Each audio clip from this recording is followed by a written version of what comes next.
Bonjour Guy Fréclin. Bonjour. Vous êtes l'invité d'honneur à Classic D. Cela représente quoi pour vous cette invitation? C'est quelque chose qui est super parce que c'est une opération magnifique, super bien organisée, avec une ambiance extraordinaire et surtout un plateau de voitures fantastique. Vous avez repris le volant de la Citroën Xara. Vos sensations depuis l'époque de champion du monde? Alors cette voiture-là, je l'avais conduite au début qu'elle était sortie, mais surtout l'émotion venait du fait que c'était la voiture de Philippe Bugalski, qui n'est malheureusement plus là, qui n'est plus avec nous. Et cette voiture représente pour moi quelque chose d'important, parce que Philippe a été un des garçons qui nous a permis d'aller en championnat du monde des rallyes, en gagnant le Tour de Corse et en gagnant la Catalogne en 99. C'est ce qui m'a permis de décider, Claude Satinet, directeur de Citroën, et Jean-Martin Folz, directeur du groupe PSA, d'aller en championnat du monde et d'aller en WRC. Et c'est probablement grâce à Philippe qu'on est allé en WRC. Pour revenir au Classic D, les voitures qui ont roulé sur le circuit, vous avez des préférences? Les voitures qui ont roulé sur le Classic D ce week-end, vous avez des préférences dans tout le plateau qu'il y a eu? Sur les voitures? Ouais. J'en ai pratiquement pas vu parce qu'en fait, on est sans arrêt en train de faire des dédicaces où je suis allé après rouler avec des voitures. Ce qui fait qu'on n'a pas vraiment eu le temps d'aller voir les voitures qui roulent ici. Les voitures qui sont ici, le plateau du Classic D, je ne les ai pratiquement pas vues. En dehors de la parade où je suis allé voir les voitures d'avant-guerre, qui sont des voitures fantastiques. C'est sûr que c'est quelque chose, on imagine mal. Alors on peut penser dans quelques dizaines d'années ce que seront les voitures d'aujourd'hui. On imagine mal ces voitures. On imagine mal que les voitures aient pu faire des courses. Ces voitures-là aient pu faire des courses. C'est assez incroyable. Mais alors cela dit, par contre, c'était déjà performant pour l'époque. Hein. Pour revenir à votre carrière, vous avez disputé votre première course de côte en 67 sur une Sunbeam alpine à Marsanzé. Depuis cette époque, vous avez dû constater un sacré changement dans l'univers de la course automobile. Oh putain, j'entends rien du tout. Attends, on peut se rapprocher un peu parce que c'est... Vous avez disputé votre première course de côte en 67 sur une Sunbeam alpine à Marsanzé. Depuis cette époque, vous avez constaté un sacré changement dans l'univers de la course automobile. Vous pouvez nous dire en quelques mots les plus et les moins que vous avez constatés? Les plus et les moins? Dans le sport automobile? Moi, il n'y a que des plus. Parce que je suis fils d'agriculteur. J'avais pas du tout envisagé être un jour pilote professionnel. J'ai eu la chance d'abord de faire la connaissance d'un ami qui était fan de sport auto et qui avait une auto-école, qui m'a permis de sortir de la ferme de mes parents. Il m'a donné le volant parce qu'il a vite compris qu'il fallait que ce soit moi qui conduise et lui qui annonce les notes. C'est ce qui m'a mis le pied à l'étrier et ce qui m'a permis de montrer ce que je savais faire au volant. Ensuite, j'ai eu Christine Laure, qui est un sponsor local, une usine de prêt-à-porter féminin qui m'a beaucoup aidé à mes débuts et qui m'a permis aussi de devenir pilote professionnel. Donc j'ai fait de mon hobby mon métier. On peut pas faire mieux. Pardon, je suis peut-être un peu trop loin du micro. Non, on peut pas faire mieux. Pour moi, le sport automobile, quel que soit le moment où j'ai commencé et jusqu'à... Alors après, en plus, j'ai enchaîné ma reconversion avec Citroën en tant que directeur sportif. J'ai eu la chance de découvrir Sébastien Loeb dans nos formules de promotion et de l'amener au championnat du monde des rallyes. Le sport auto, pour moi, ça a été toute ma vie. En 72, vous consacrez exclusivement à la compétition automobile. En 72, vous vous consacrez exclusivement à la compétition automobile. Après 2 saisons en succès en montagne, vous devenez champion de France de la discipline en groupe 7. Malgré un sérieux accident en fin d'année, pour gagner le sport automobile, il faut prendre tous les risques. Ah, c'est sûr qu'à l'époque, en 72, avec le Protographe, j'ai pris énormément de risques parce qu'il fallait absolument que je me fasse remarquer. Et en course de côte, c'est quand même une discipline très dangereuse. J'ai eu un accident à la Faucille avec une crevaison lente de la roue avant gauche. La dépanneuse a déroulé 30 mètres de câble pour aller chercher la voiture. J'aurais pu me faire très mal. J'ai eu un peu de chance dans ma vie. Mais c'est vrai que j'ai pris des risques en 72, effectivement. En 75, vous devenez champion de France des rallyes sur l'Alfa Romeo ZTV 2000. Vos meilleurs souvenirs sur vos victoires au championnat de France? En rallye? Oui. Ouais, parce qu'en 75, j'ai gagné le championnat de France des rallyes avec une Alfa, groupe 1. Mais j'ai gagné le championnat de France de la montagne aussi avec une BMW groupe 2 de Georges Benoît, le père de Dan Benoît qui préparait la groupe 1. Vous participez aussi plusieurs fois aux 24 heures du Mans, 77, 118, sur des Alpines en 80 et 82 et une Peugeot de 505. Votre avis sur le circuit, il est très technique. Alors les 24 heures du Mans, c'est une épreuve que l'on ne peut pas refuser quand on est pilote professionnel. La première fois que je l'ai fait, c'est en plus avec Didier Pironi, qui était un garçon fantastique, très rapide, là, en 77. La deuxième fois, je l'ai fait avec Jeannot, qui est ici. On a terminé 4e. Alors la première fois avec Didier, malheureusement, la voiture a brûlé au premier tour. Mais le deuxième en 78, la deuxième fois que j'ai fait le Mans en 78 avec Jeannot, on a terminé 4e, et c'est un beau souvenir. Et on termine 4e aussi avec la WM en 80. Avec Roger Lorchy. Donc j'ai terminé 2 fois 4e au scratch aux 24 heures du Mans sur mes 5 participations. Et Jeannot, c'est un bon coéquipier en 24 heures du Mans? Comment? Jeannot, c'est un bon coéquipier? Ah bah oui, parce on était les deux rallyman, on se faisait confiance et surtout on a ménagé la mécanique pour aller au bout.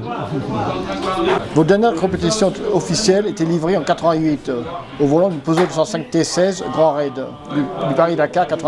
En terminant 4e, 15 jours après la fin du Dakar, vous devenez directeur de Citroën Sport. Encore une nouvelle aventure pour vous. Le fait d'être directeur de Citroën Sport? Oui, juste après le Dakar. Ah bah, le Dakar d'abord? Le Dakar, et après vous avez été nommé directeur, juste avant la fin du Dakar, directeur sportif de Citroën. Alors, ce qui s'est passé, c'est que Jean m'a appelé, j'étais en reconnaissance du rallye des Cévennes. Il m'appelle pour me demander si je voulais faire le Dakar 89, ça c'était fin 88. Je venais de gagner le championnat de France de rallycross, j'étais en reconnaissance du rallye des Cévennes et il m'appelle pour me demander si je voulais faire le Dakar. Je lui dis écoute, rappelle-moi dans 48 heures, je te répondrai. Et puis avant de raccrocher, il me dit est-ce que tu pourrais penser à quelqu'un qui pourrait remplacer Guy Verrier qui quitte Citroën Compétition? Je lui dis bah écoute oui. Il me rappelle 48 heures après, il me dit pour le Dakar t'es d'accord? Je lui dis écoute, ça peut me permettre de prolonger ma carrière de pilote. Je suis d'accord pour faire le Dakar. Et puis avant de raccrocher, il me dit pour le remplaçant de Guy Verrier, t'as pensé à quelqu'un? Je lui dis oui. Il me dit qui? Moi. Et là, il a été très surpris. Mais en fait, comme il me connaissait bien, il m'a dit écoute, on se rencontre. Et une semaine après, on a passé 2 heures ensemble, on a discuté. Il m'a dit écoute, Jacques Calvet vient sur le Dakar en Libye.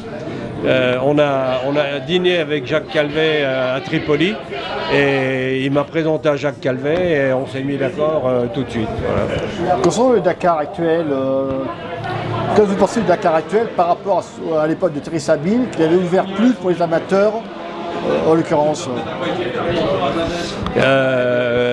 Alors, pour des amateurs, c'était mieux avant. Pour pour des professionnels, c'est mieux aujourd'hui. Parce que il faut une réglementation qui soit stricte. Et aller moi, quand j'étais directeur de Citroën Sport et qu'on faisait le Dakar en tant qu'usine, on ne peut pas se permettre d'avoir une réglementation ou en tout cas l'application des règlements à peu près. Il faut que ce soit carré. Sinon, c'est pas envisageable pour une usine de faire un Dakar si tout n'est pas carré, si la réglementation n'est pas respectée.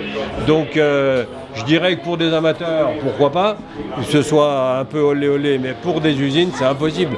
Donc aujourd'hui, c'est autrement plus rigoureux, la réglementation est autrement plus rigoureuse, c'est beaucoup plus cadré et surtout beaucoup plus surveillé. Ils n'ont pas le droit d'avoir un portable avec eux, enfin bref, aujourd'hui, je trouve que la réglementation du Dakar aujourd'hui est nettement mieux. Alors après, le choix du parcours, ça, ils sont peut-être allés un peu loin. Ils sont peut-être allés un peu loin cette année. Oui, Jeannot. C'est à cause de moi. Ils sont peut-être allés un peu loin cette année au niveau de la difficulté des routes et des pierres qu'il y avait sur la route. Il y a eu des crevaisons sans arrêt. Et là, quand les voitures crèvent sans arrêt, c'est plus de la course. Je crois ils sont allés un peu loin, à mon avis. Et qu'est-ce que vous pensez de la prestation de Seb à ce Dakar? Alors la prestation de Seb sur le Dakar, je trouve que Seb et ses coéquipiers, quels qu'ils soient, y compris Daniel, ont été très performants. Par contre, ils n'ont jamais eu la bonne voiture pour gagner. Et l'année prochaine, la Dacia, vous pensez qu'il aura plus de sens? Alors, malheureusement, c'est toujours le même préparateur, parce que c'est encore ProDrive qui prépare la voiture. Jusqu'à aujourd'hui, ils ont été incapables de fournir une voiture fiable. J'ose espérer que Renault qui est derrière, puisque c'est Dacia, j'ose espérer qu'ils seront beaucoup plus... Enfin, performants, ils étaient performants, mais c'est surtout un problème de fiabilité. Bruno Famin, qui est responsable aujourd'hui de la compétition chez Renault, j'en ai parlé, je lui ai dit Bruno, il va falloir que tu mettes au minimum un gars, voire deux, en surveillance en permanence en Angleterre pour qu'ils vous servent une voiture qui ait la fiabilité qu'il faut pour faire un Dakar. De 90 à 97, c'est un rallye raid que Citroën se consacre majoritairement en remportant la Coupe du Monde de 93 à 97 en constructeur et pilote, dont les Dakar de 94 à 96. Conjointement, Citroën débute en rallye dès 95 et s'impose en France et en Europe avant de conquérir le titre de champion du monde des rallyes constructeurs en 2003, 2004, 2005 et celui de champion du monde des rallyes pilotes en 2004, 2005, 2006, 2007 avec la mise en lumière de Sébastien Loeb. Il y a eu des anecdotes sur ces courses-là, non? Ah ben les anecdotes, oui, c'est sûr qu'il y en a parce que c'est une période énorme. La première, je dirais que on a eu la chance de pouvoir dépoussiérer un peu l'image de Citroën par le rallye tout-terrain d'abord. La ZX Rally Raid portait le nom de code du prototype. On a eu la chance de gagner le Dakar en 91. Harry Vatanen et Bruno Berglund ont gagné le Dakar en 91 avec une voiture qui s'appelait ZX, qu'on a appelé ZX Rally Raid, mais qui surtout a permis à Citroën de présenter cette voiture au Salon de Genève sous son nom de code. Ils ont gardé le code ZX, elle a gardé son nom. Avant la présentation du Salon de Genève, elle avait gagné le Dakar. En termes de marketing, c'est fantastique. C'est un coup de marketing fantastique. En plus, avec Sébastien Loeb, vous avez lancé un grand pilote dans le domaine des rallyes. Ah ben Sébastien Loeb, ça c'est après. Ça c'est, je l'ai découvert dans nos formules de promotion quand on est passé au rallye tout-terrain, quand on est passé au rallye de championnat du monde. Mais là aussi, il y a une anecdote.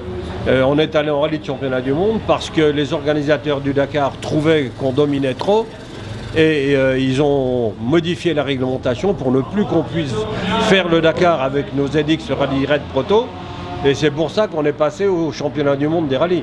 On a d'abord fait du championnat de France avec Philippe Bugalski qui a gagné la Corse et le Catalogne en 99.